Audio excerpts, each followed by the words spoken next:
Hi everyone, Dr. Karen. This is part 3 of a series I'm putting together on why it's not your fault you struggle to lose weight. In part 1, I talked about why the eat less, move more weight loss gospel does not work. In part 2, I talked about the pivotal role of insulin in our weight loss journey. And in this video, I want to talk a little bit more about how we can manage our insulin levels. Now, most of you watching this video are probably thinking, I don't take insulin. How can I manage my insulin levels? Insulin is a normal hormone that your body makes in response to eating.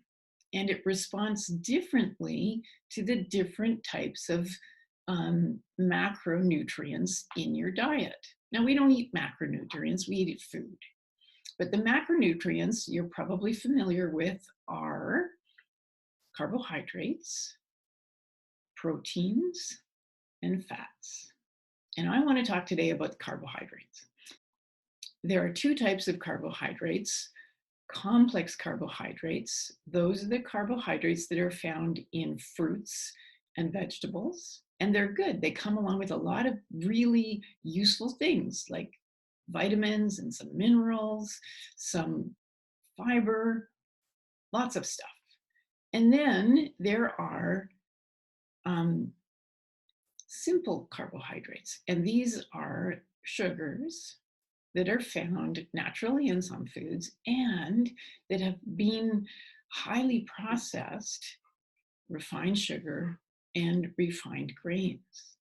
These sugar and flour are rapidly and very easily digested and absorbed into your system, and they spike your blood sugar. And when you spike your blood sugar, your insulin is profoundly elevated. So, complex carbohydrates are good. Simple carbohydrates that have been processed and concentrated, as in flour and sugar, are not good. So, proteins also have an impact on your insulin levels, and proteins will have a moderate response because they're more difficult for your system to digest. So they're absorbed more slowly into your system. And the third macronutrient is fat, and fat has very little impact on your insulin levels. So, how do you manage your insulin? By watching what you eat, not counting calories. Counting calories is a waste of time, but that's a whole nother issue. So, how can you minimize your body's normal response to insulin? 1, avoid processed sugars and refined grains, which is flour. The second thing you can do to manage your insulin levels is no snacking. This idea of 5 to 6 meals a day is nonsense. 3 meals a day at most, 5 to 6 hours apart. No snacking in between. That gives your system a mini fast of 3 or 4 hours between each meal. When you fast like that, your insulin levels drop. And that's what we're trying to do.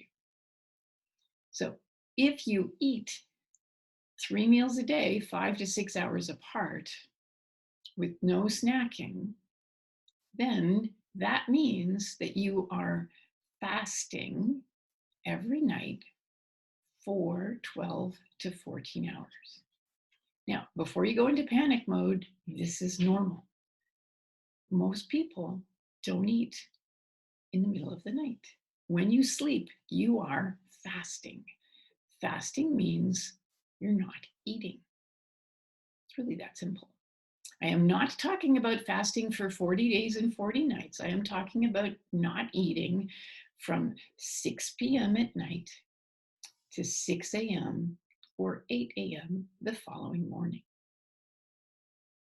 When you do that, your insulin levels drop low, and you can access your body fat stores for energy. That's what it's designed for. If you can do those three things, you are taking advantage of your own body's physiology to help you lose weight. You are working with your physiology, not against your physiology, to help you in your weight loss journey. It's really that simple. Those three things alone will jumpstart your weight loss journey. Next video, we'll talk a little bit about how to manage the hunger you think you're going to get. We'll talk soon.